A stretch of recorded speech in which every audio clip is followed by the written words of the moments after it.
Whether you drive a car, need a car, or just occasionally bum a ride with friends, you've come to the right place. Join Jill and Tom as they break down everything that's going on in the auto world. New car reviews, Shopping tips, driving green, electric cars, classic cars, and plenty of great guests. This is the Consumer Guide Car Stuff Podcast. All right, this is the Car Stuff Podcast. I am indeed Tom Appel. Thanks for joining us today. When you have a chance, do me a favor, check us out at consumerguide.com. That's consumerguide.com. Lots of new car reviews. You can see the reviews of the stuff I drive. Plus, you can stream the podcast right there on our homepage. And there's news, too, in case you want to keep up with what's going on in the auto world. All right, with me today is the Senior Planner for Product Education at Pickup Truck Plus SUV Talk. She's also a North American Car of the Year juror, and you do freelance stuff. I do. I love that I have a rotating job title. Well, that's good for the resume. You know what? It's flexibility. It's not, because if you're only in a job for like a month or a week, like that doesn't look good. It looks like you keep changing jobs all the time. I'm already off topic by a lot. There are people on LinkedIn. Right? LinkedIn is just a floating resume, right? Yes. Yeah, and also I think LinkedIn kind of sucks. But forget that. I have gotten resumes from people. I know people on LinkedIn who list jobs they had for like 9 months that weren't good jobs. I'm like, that's when you just pretend to be freelancing. You know? No, you know what? I actually have listed my job from the Swirling Vortex of Doom on there. And where? The Swirling Vortex of Doom at the publication that shall not be named. Okay.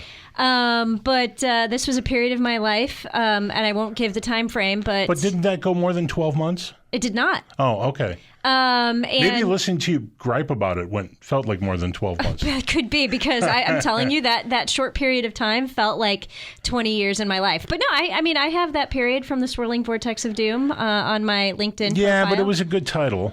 It was. So, I don't know. I'm just thinking about people who just list weird part-time jobs for shorter periods of time. I'm like, this isn't getting you where you're going.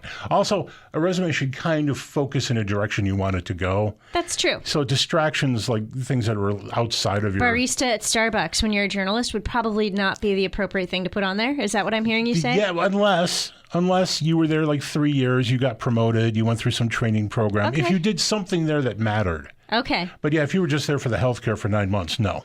Huh. Okay. Right. I will not put that on my resume then. All right. There you go. I was never at Starbucks, by the way. Well, it's funny because I've been looking at my daughter's resume. My daughter's looking for a job. Okay. All right. Yeah. So you've been looking at LinkedIn a lot is what I'm hearing you say. I have, actually. Yeah. And my resume, because I've been in the business for so long, very truncated. Right. There's stuff that's not there. Well, okay. So since we've already digressed, I'm going to digress a little bit further.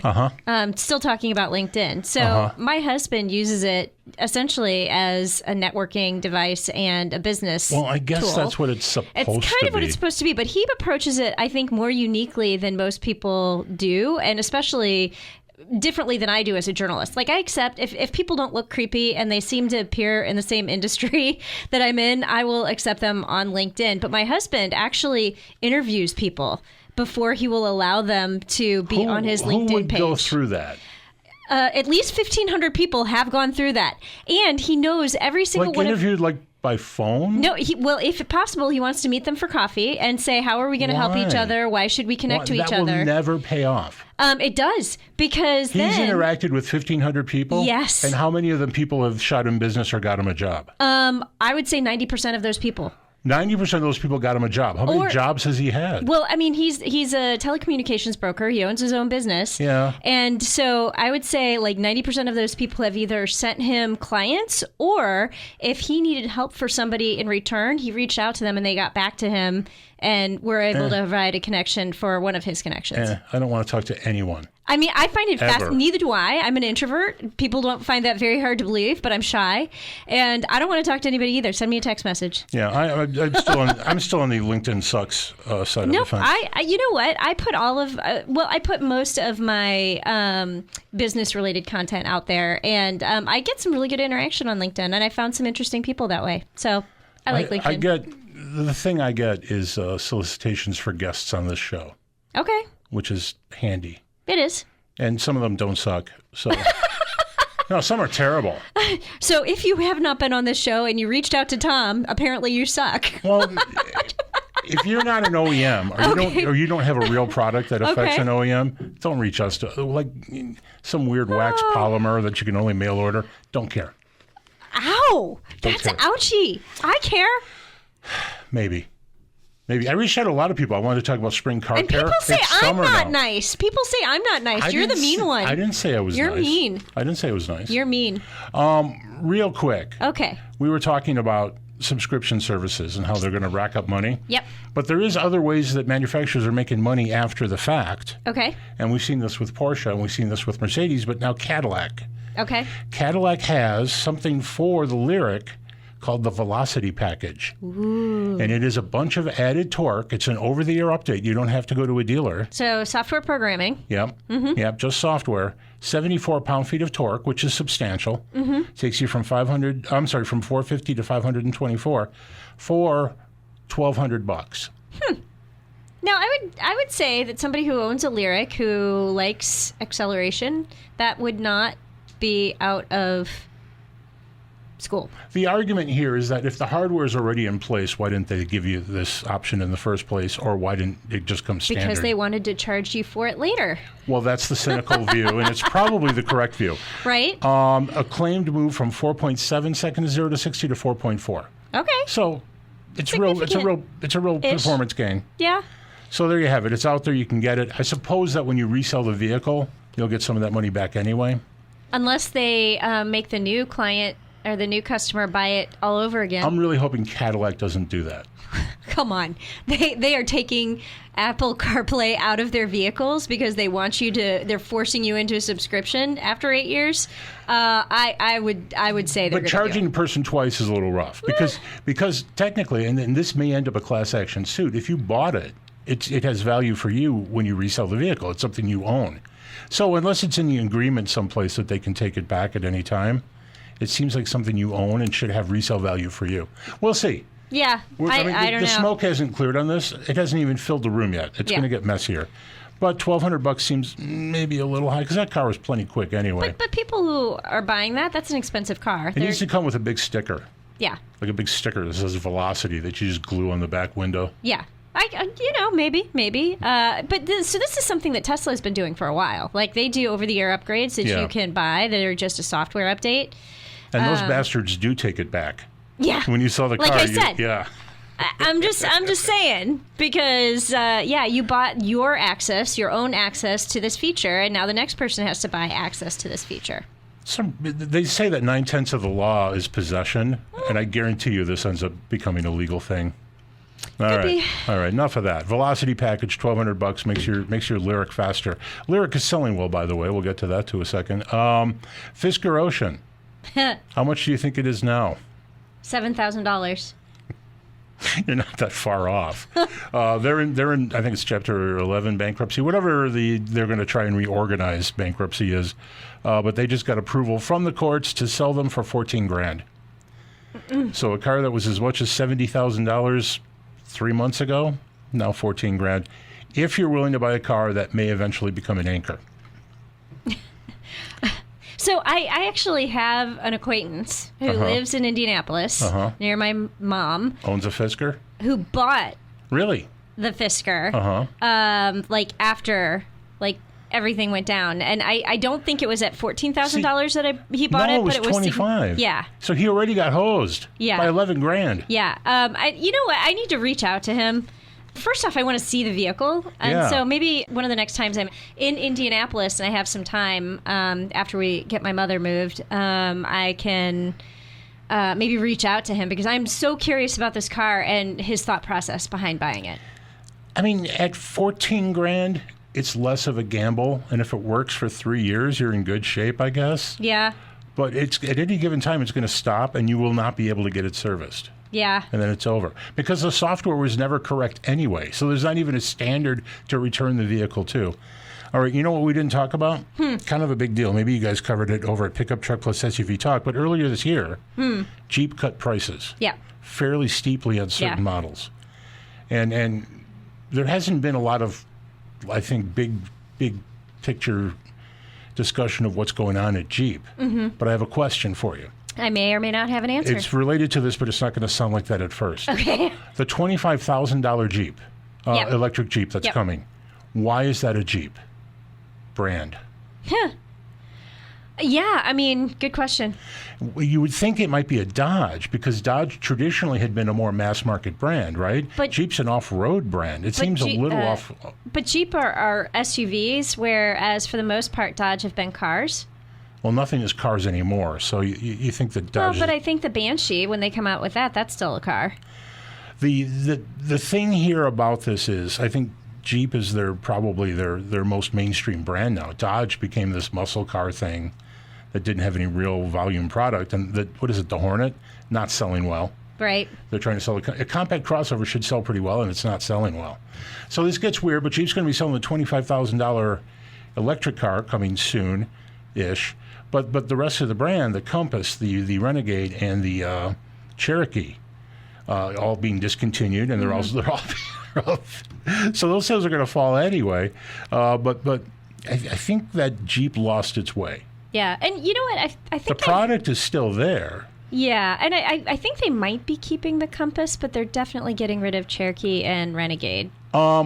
Something's happening. Compass is getting a redo, yeah, but Yeah. Compass isn't going away. No. And then they need to replace Cherokee with something. And here's a weird thing. I'm sorry. But I think that's going to be Wagoneer S that they're replacing Cherokee with. But that's electric. Yep. So I think Jeep is moving toward electrification. Well, that's fine, but they can't 100% go there right away. One of the things that Jeep has never had since maybe for 20 years or so is a real mainstream mid-size crossover. Because the Grand Cherokee has always played at a higher price point. They're always doing this like near luxury thing with it.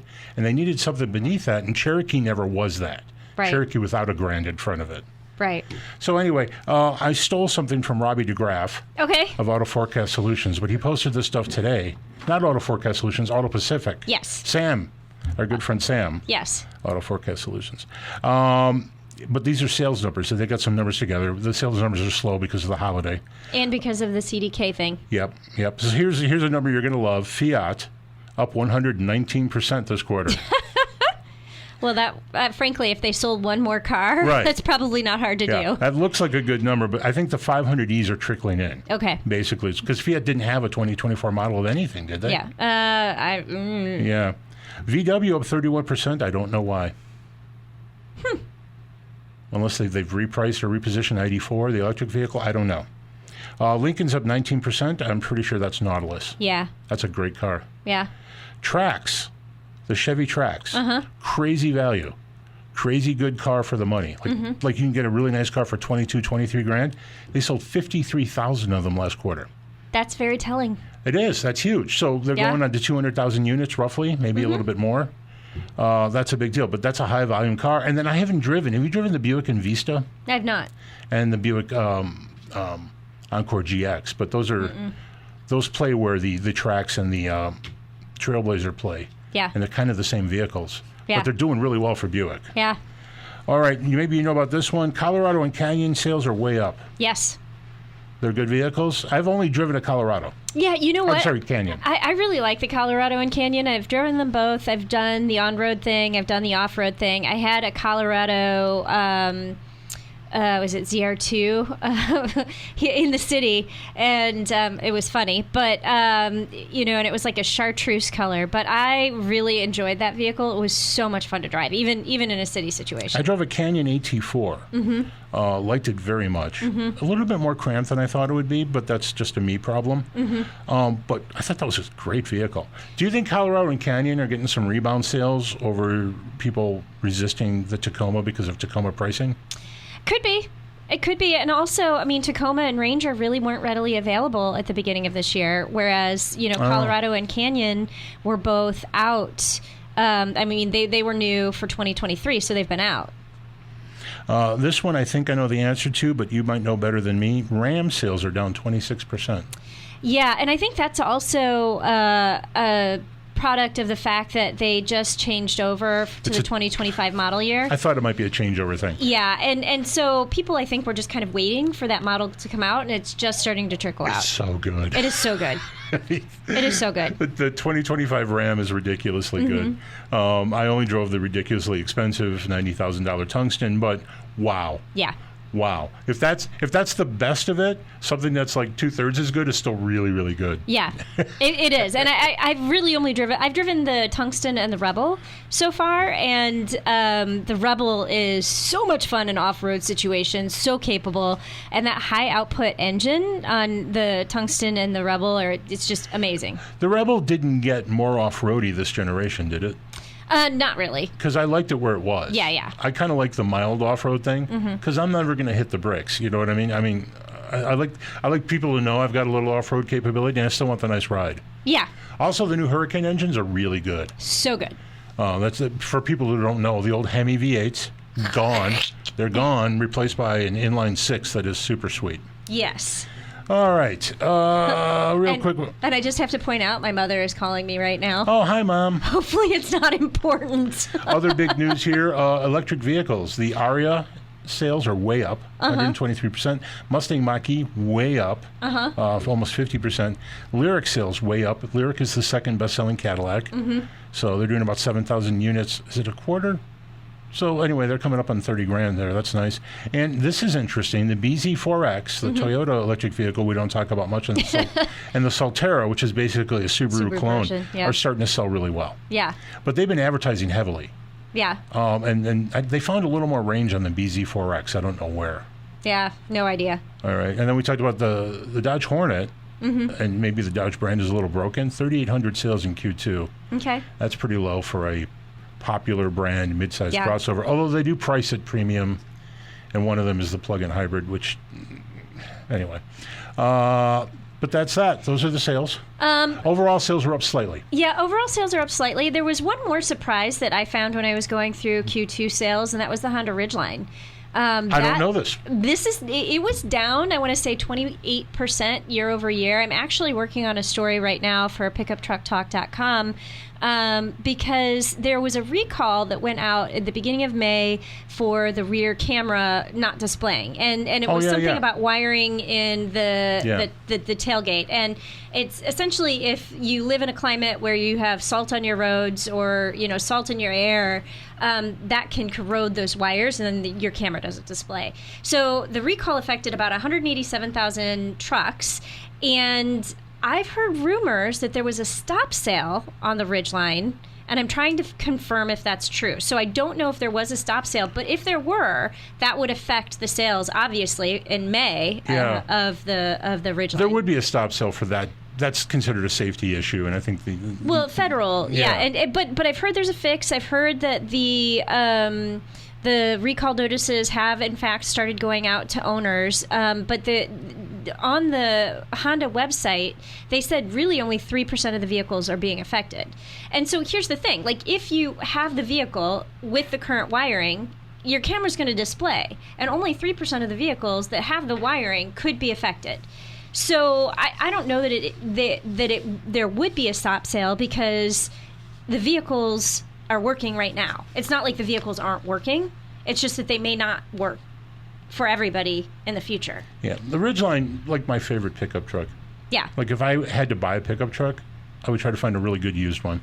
Yeah. But I like the Ridgeline a lot. You know what? And that's because of the unibody construction. Yeah. It drives very much like a It's all SUV. the truck I need. Yeah. I'm not going to put anything heavy in there. And most people don't need a lot of truck. But at any rate, just wanted to point that out. It's a story I'm working on.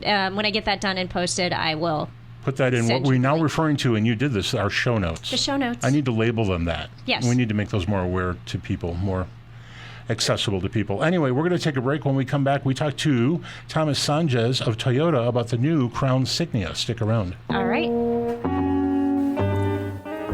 Questions or comments? Drop us a line at carstuff@consumerguide.com. That's carstuff@consumerguide.com.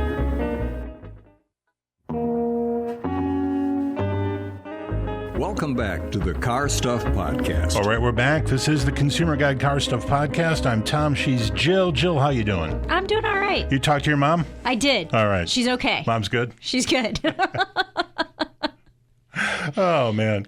My parents often call me when I'm on the radio. I guess I don't always tell them when I'm going to be on the radio, but still. I put it on everybody's calendar not to bother me during this time period, but that's fine. All right. I need your help here real quick. Do I have to? Yeah. Okay. So you're on X Twitter. Oh, thanks for noticing, Jill. Yeah. I'm on Twitter, X, whatever. And I would like people to follow me. Mm-hmm. I'm just going to ask. Please follow me. Okay. All right. I am Car Guy Dom on Twitter. I did a double dose of Saturday car spotting.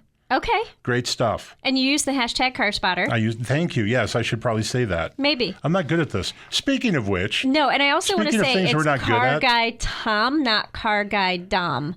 Did I say Dom? You kind of said Dom. Yeah, that's why I shouldn't drink before the show. Just want to help you out a little bit. Well, I was just going to ask you about that. Oh, speaking of homework and knowing things, do you know who our guest is next week? No. See, you didn't do your homework. I didn't do my homework. All right, I know who our guest is this week, and it's cool. In the next break, I will look up who our guest is next week. How's that? All right, on the phone right now is Thomas Sondej. He is the Senior Planner for Product Education at Toyota Motor Sales USA, and he's here to talk about the new Crown Signia. Okay. Thomas, how are you, sir? I'm doing well. Thank you for having me. Thanks for joining us. We appreciate you being here. Before we move forward, tell us a little bit about what you do at Toyota. Product education is really my title. What I'm responsible for is a certain series of vehicles within the Toyota lineup. Okay. Myself and two other people on the team. And we produce the product education for main source is our dealer sales associates and our regional training personnel. That's the bulk, the lion's share of what we do. Part of the other fun stuff that we get to do is we get to share our product knowledge with the media and the general public and help out with things such as podcasts, media events. I was up at Mama last month with Jill and just provide that on-site product support. Well, excellent. Thank you for joining us today. And we were going to ask you today, we're going to talk about the new Crown Signia. For people who aren't aware, the Crown was new for 2023, and it is basically a sedan with sort of a crossover-y thing going on, but it has a traditional trunk. Tell us about the Signia and how that fits in the lineup. Yeah, the Toyota Crown Signia is all new for 2025, and it's a crossover version of not necessarily verbatim the sedan, because it shares all the great attributes of the sedan, such as the TNGA-K platform, the 112-inch wheelbase, the elevated seating position, but it also has its own distinct style and personality. So when you look at the two vehicles side by side, they don't necessarily look exactly the same. And it's hard to actually pick things out from the exterior. Once you get in the interior, you sit in the driver or passenger seat, you look forward, you're going to see the cars are almost identical. Okay. Here's a big difference that you didn't mention. The Crown, especially in certain colors, is good looking. The Crown Signia in profile in almost any color is gorgeous. That is a great looking car. And I'm going to ask you if it's okay if I call it a station wagon. Yes, you can. Okay. So it is crossover, so I'll let you call it a station wagon because here's the thing.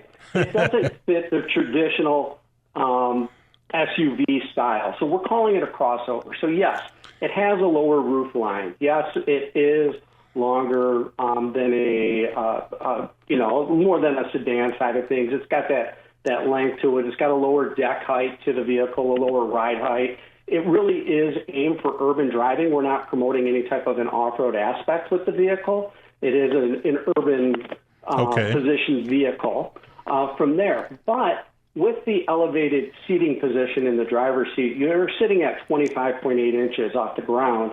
That kind of gives us into that crossover territory. So you have all the great attributes of a sedan as well, but you're going to sit a little bit higher and have that elevated position that people like in the crossover side of things. Talk a little bit about that higher seating position, because you've mentioned that a couple of times now, and I appreciate it too. There's two things going on there, right? And correct me if I'm wrong. One, it's a little bit easier for people to get in and out of, but are we finding still that in a sea of crossovers on the road, that people just need that, they feel like they need that height just to feel secure in the vehicle? I don't have eyes on the data saying where people stand in terms of how high they want to do. General feedback that I get from the sales consultants is more and more so people do want to have a higher seated position within a vehicle. And that's where, the Crown sedan comes in, as well as the Crown Signia, is we give you that higher position. But it's not just, the nice thing about that seating position just isn't that it gives you a higher view of the road. Also for people of natural body heights as well, it's a natural ingress and egress out of the vehicle. You're not, kind of stepping into the vehicle or stepping up into the vehicle or down. You just kind of go in and out. I'm 5'9", and it's real easy to get in and out of the vehicle and very comfortable for me. Does the Signia sit a little higher than the Crown, the base Crown? Just a little bit. Okay. I'm sorry, the seating position does. Yes. The overall height of the vehicle, no. Oh, okay. So slightly higher seats in the Signia as well. Lots of storage space, too. The ground clearance, yes. It has a lot more storage space. 6.5 linear feet with the seats folded down. It hides that size well. It doesn't look that big. Yes, it does. So I did a photo shoot, and I brought a set of skis with me to the 178 inches is what the length of the skis is, standard skis. And I just put the 40 side down in the car, and it fit great. I even had an inflatable paddle board. I slipped back on the 60 side up as well and threw a paddle in there on the side down. So it's a very versatile cargo space with the 60/40. And there's even a neat little flap at the top of it that you can flip down, and it gives you a full level 6.5 feet of cargo space. And so with the Crown Signia, there are only two trims, right? It's the XLE and the Limited? Correct. The XLE and the Limited, we come in two trims, and might as well go with pricing because we're in production now, and it's going to be showing up in dealerships. So $43,590 for the XLE, and $47,990 on the Limited. Now, the XLE, we're starting with a really well-equipped vehicle. We have heated and ventilated front seats, leather-trimmed seating, heated outboard rear seats, heated mirrors, heated steering wheel, 2,700-pound towing capacity, roof rails. We have a 12.3-inch Toyota audio multimedia touchscreen that sits on a level plane with a 12.3-inch fully digital gauge cluster as well that has adjustable gauges. I know I'm probably missing more, but it comes really, really well equipped for the price. All-wheel drive as well, our electronic on-demand all-wheel drive and hybrid. It's our 2.5-liter hybrid system with 240 horsepower and a combined manufacturer estimated 38 miles per gallon. And the hybrid powertrain is the only option on the Crown Signia, correct? Correct. You're only going to get it in hybrid, and you're only going to get it in all-wheel drive. We don't offer any choices outside of that. Now, the Crown Sedan also offers the Hybrid Max system, which we do not have on the Crown Signia. Which is great. Yeah. That's a bunch of power. A lot of news is being made this year and maybe late last year too about the massive increase in demand by the general public for hybrid vehicles. And I'm kind of I want to push back on that thought just a little bit, and maybe you can help me here or contradict me, but I get the sense that consumers aren't that into hybrids. It's that manufacturers are making them more available on vehicles that they want. And in the case of the Crown Signia, all you can get is a hybrid vehicle. Do you think that's a plus when you're selling a vehicle, or are people kind of, well, if it's there, I'll take it? Well, I'm going to share an experience with you based on that from a Toyota salesman at one of our local dealerships in the Dallas, Texas area. I recently went to a regional training event on them, and we were in the Toyota Camry as the all vehicles. And I kind of asked the same question because obviously we're aware on that platform as well, in this platform, that we're only offering them in hybrid. And I asked the salesman, where they stood with that. And they said they actually, at this point, these were senior salesmen in this particular vehicle. 13 years was the least amount of experience. 25 plus was the most. And they said in recent times, in the last year or two, they get more customers that walk in asking if they can get the hybrid versus is there a gas model? And, that's my personal experience with 3 salesmen out of the Dallas market. But that actually shocked me as well. So I know the vehicle with hybrid, it positions really, really well. There's really no competition for it within the hybrid market. We're the only one standing with that lower ride height and the lower, as you call it, station wagon like attributes to the vehicle. We're the only one there, and then with that efficiency of 38 miles per gallon, and then we offer a limited grade will come with 21-inch wheels, and it still gets an amazing ride with the 21-inch wheels. Huh. So this is a little bit outside of the scope of the Toyota Crown Signia, but I think it's just a quick question I had in my head. It just popped in during your hybrid conversation story. Toyota, with every vehicle in its lineup, doesn't every vehicle now have a hybrid version, or is hybrid only? We don't have the hybrid versions on the GR side. Yeah. We are getting to the point where most of your non-sports cars, so your general driving, your body-on-frame vehicles, and all your on-road vehicles, we do offer a hybrid version, except Corolla hatchback. Oh, okay. We have it in the sedan, obviously Prius, Sienna, Camry. I can just go down the list and continue on. And then on the body-on-frame side, so with the recent announcement with 4Runner, that was the missing gap as well. We offer a hybrid on the body-on-frame side as well. So basically every single Toyota except the Corolla hatch. And the Supra. Not Supra, GR. Yeah. Well, GR Supra, yeah. Okay. GR Supra, GR86, and GR Corolla. Gotcha. Very cool. So Thomas, who is the buyer for the Crown Signia? Well, the buyer's urban explorer. So it's somebody who's looking for a vehicle with premium, comfort, premium features in it as well. We're saying premium, not luxury. So leaving luxury for our friends over at Lexus. We're premium Toyota. And it's for that person that wants to have that premium comfort, be able to really enjoy the drive in comfort and quiet to and from, whether they're going to work, to a restaurant, nice and style up, but also have the versatility to support an active lifestyle.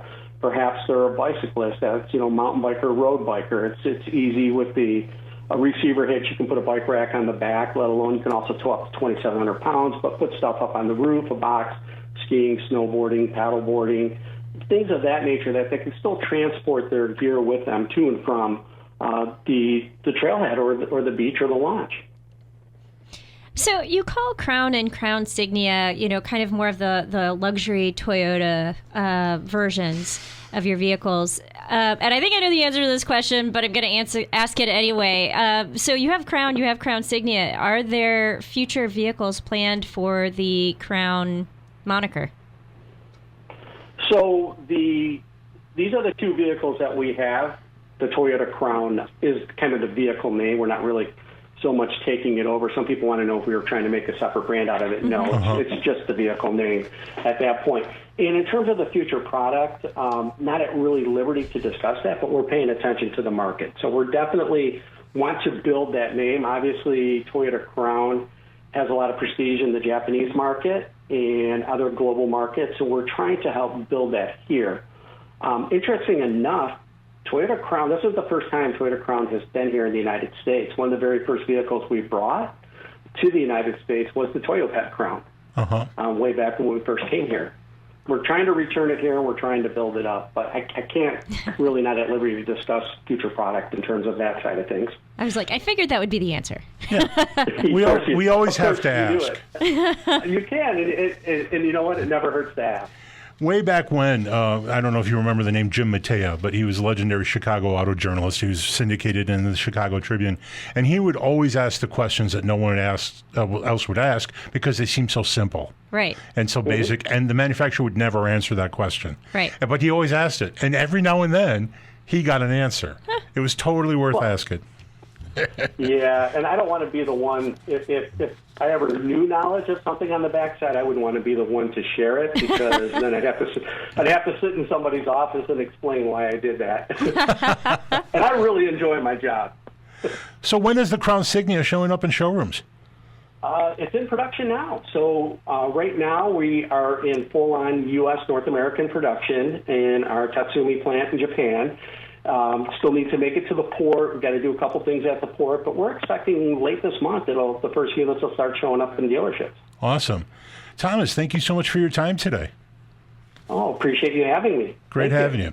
That was Thomas Sondej with Toyota. We're going to take a break, and when we come back, Quiz time. It's quiz time.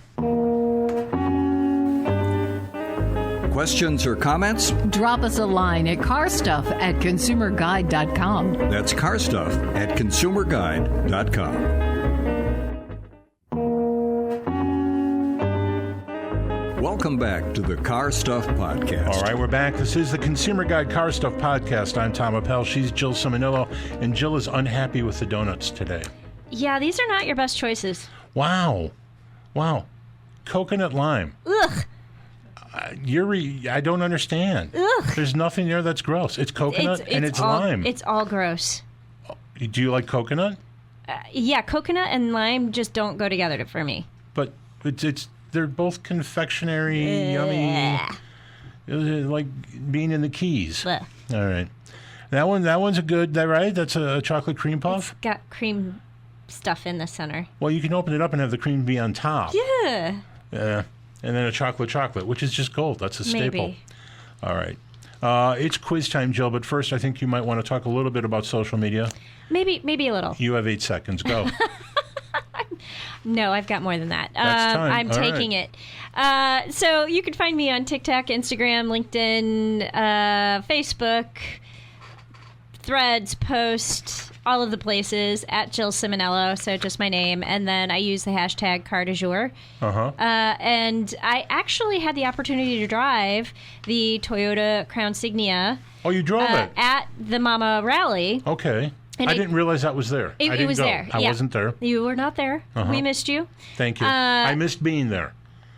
It's like the great social event of the year for auto journalists. It is. At least around here. So next year, you have to be there. And good people go there. They do. And you. Yeah, and me. Yes, that's true. See, there you are being mean again. But no. So I had the chance to drive it. I really liked it. I was only behind the wheel for like 20 seconds, but I did a walk around video on TikTok of it. So you can. The point of all that is promoting my TikTok. You can go to my TikTok channel and you can see the walk around of the Crown Signia that I did there. Yeah, and the interesting thing that we can take from this conversation we just had, and there's nothing wrong with this, they're anticipating lower volume for the Signia than for the base Crown, and that's why there's only 2 trim levels and not the other powertrain. Yeah. But if it sells well, people buy a lot of them. They might make a platinum with the or Hybrid Max engine. An LE or yeah. I don't know if they'll come in with a cheap model. No? I think that this is meant to be slightly premium. Okay. So I don't think they'll come in less expensive. But you think they could go higher? I think they can go higher. Hybrid Max. Yeah.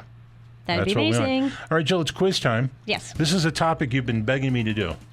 Like, you've been calling me up. I'm like, Jill, it's 11 at night. Why are you calling me? And you're like, Tom, please do a quiz about what cars weigh. Yes, because I know all of the GVWR. So...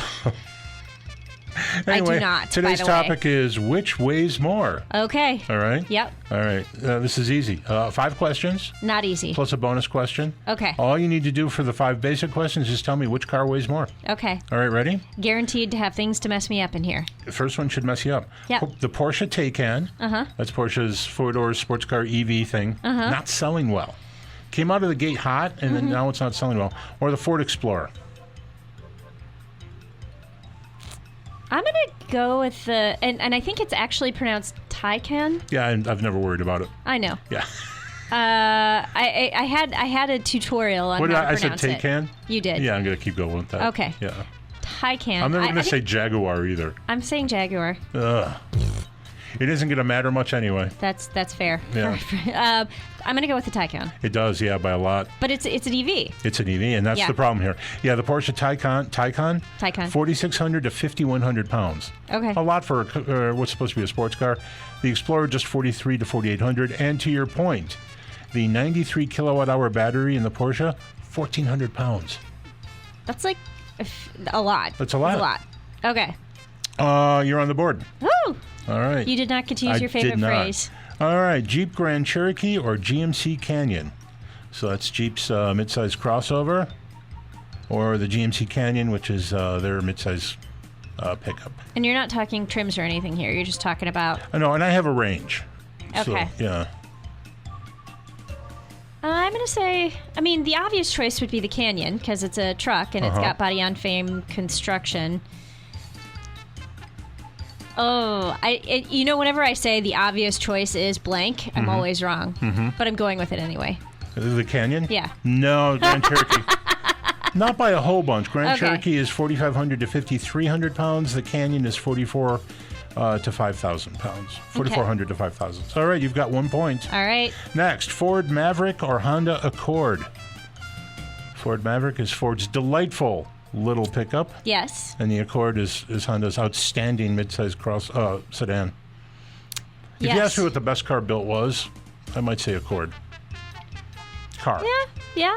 Yeah. The Accord is a solid vehicle.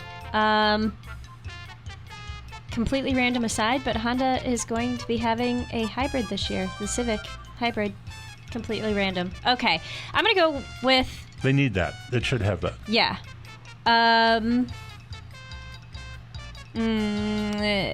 Again, I feel like it should be obvious that it would be the Maverick, but I'm gonna say the Accord. No, it is the Maverick. 3,600 to 3,700 Now I'm psyching pounds. myself out. Yeah, the Accord 32 to 33. The Accord is surprisingly light. All right, so you need to start scoring here. Yes, I do. All right, Subaru WRX or Toyota Crown? Hey, Crown, topical.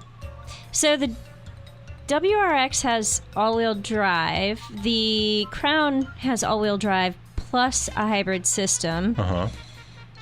Hybrids do weigh something extra. The Crown is also bigger than the WRX. At least I think so. I just drove the WRX. Yeah. TR manual. Okay. That was a hoot. Ooh. It was a hoot. I only stalled it like 2 or 3 times. Only 2 or 3? As opposed to the Dark Horse, which you didn't stall. Once in reverse. But the thing is, man, you do. Driving stick is like riding a bicycle. Yeah. But there's just a little bit of getting back into it again. So yeah. Also, you have to learn the vehicle. Yeah, that's true. And where the clutch point is. Yeah. I'm gonna say Crown.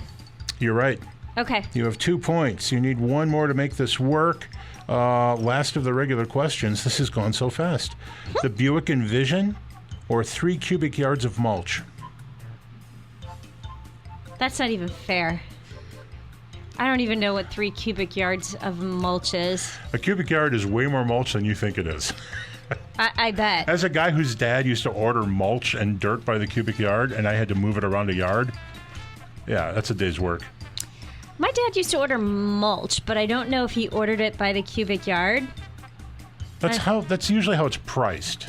Otherwise, I think you have to move it yourself. Got it. Also, mulch can always be shredded tree, or it can be horse poop, and you really want the shredded tree. Yes. Yeah. Holy cow! You really, really want the shredded tree. We would do the shredded tree variety. Yeah. Concentrated horse poop is nasty. Yeah. And then when it rains all summer, it smells like. It smells like that poop. again. Yeah. Yeah. Buick Envision or 3 cubic yards of mulch? I'm gonna go with the Envision. You're correct. Okay. The Envision's a little pudgy. 3,900 to 4,100 pounds. That is Buick's largest compact crossover. It's excellent. It's the vehicle built in China. Okay. For them. And 3 cubic yards of mulch, highly variable, but between 1,800 and 3,000 pounds. Okay. So you've already won. All right. Nice job. Woo! Bonus question, always related to the topic of the day. Is it about key lime donuts? No, it's about Wendy's in the United Kingdom. Okay. All right. Much better option. Yeah. Yeah. But there are Wendy's in the United Kingdom. Yeah. All There's right. also McDonald's and KFC and. Yeah. There are no Arby's. I thought there were, and like the Arby's website says there are, but I couldn't find them. Okay. There's supposed to be one in Glasgow. But Did you try to go to it? No, I just wanted to find their menu. Got it. Yeah, I couldn't do it. So, Wendy's in the UK. I just need you to tell me which of the following is not on the menu Okay. at Wendy's in the UK. Okay. Are you ready? I'm ready. The curry bean burger, the curry mayo chicken wrap, the jalapeno baconator fries, or the mango mutton flatbread.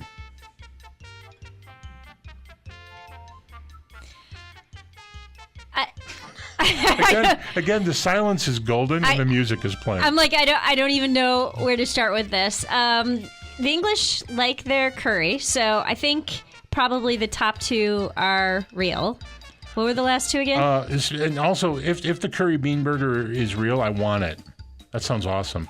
Well, and so curry bean burger, it sounds like the burger is bean, so it's it's veg. probably a black bean patty, and yeah. And then there's curry on it. Yeah. The other two are the jalapeno baconator fries or the mango mutton flatbread. I like the alliteration in mango mutton. Which means that's probably the fake. Probably. But I don't know how many jalapenos make their way over to the blandest diet in the world. I lived in England for a year, and I forgot that. everything. How old were you? I'm not going to tell you. No, when you were in England. Okay, no, I was in college. Okay. Yeah, and I mean, I went veg while I was there because it was it was during the period of time where there was mad cow's disease going on. Oh, that's a good reason to go veg. Yeah. So I was like, I think I'm not going to eat meat while I'm here. I still can't donate blood though. Fun fact. Really? Because I lived in England during the time of mad cow's disease. Yeah. Yeah. I mean, not that I weigh enough to donate blood, but if I did, I could not donate blood. Okay, so we have jalapenos and we have mango chutney jalapeno lime. baconator fries or the mango mutton flatbread. It's got to be one of the last two. I'm gonna go with mutton, mango mutton. Yeah, that's the fake? Yeah. Very nice. That's the fake. The mango mutton chutney or whatever it was that you liked the alliteration of. I like mango mutton. Mm-hmm. All right, there you go. I'm signing this for you. Last week I took home the signed version. Oh. I mean, I know you throw them out the minute you leave here, but actually, I think I leave them in the car, and so either Drive Shop or G. Schmidt's is usually the keeper of them. They're our fleet providers. They probably have them in a file under what? Yeah, what in the heck? By the way, this? those are the companies that distribute vehicles to most of the test drive people in Chicago. Yeah. Nice job. You've been doing well on these, right? You failed one after your hiatus and came back, and then I think you've won everything else. Well, I wouldn't say failed. Ed beat me when we were. Oh, okay. But I still got like 4 out of 6. And you got the mulch question correct, which is important. Well, you know what I was trying. I mean, I used to help my dad spread mulch as well. He loved to work out in the yard, and. When we lived in St. Louis, we had like this steep climb up the hill, and I just remember spreading mulch down this hill. But I don't remember it being terribly heavy, especially if you're not doing the poo manure kind. Yeah. Yeah. If you ever write your autobiography, I would not make the mulch thing the first chapter.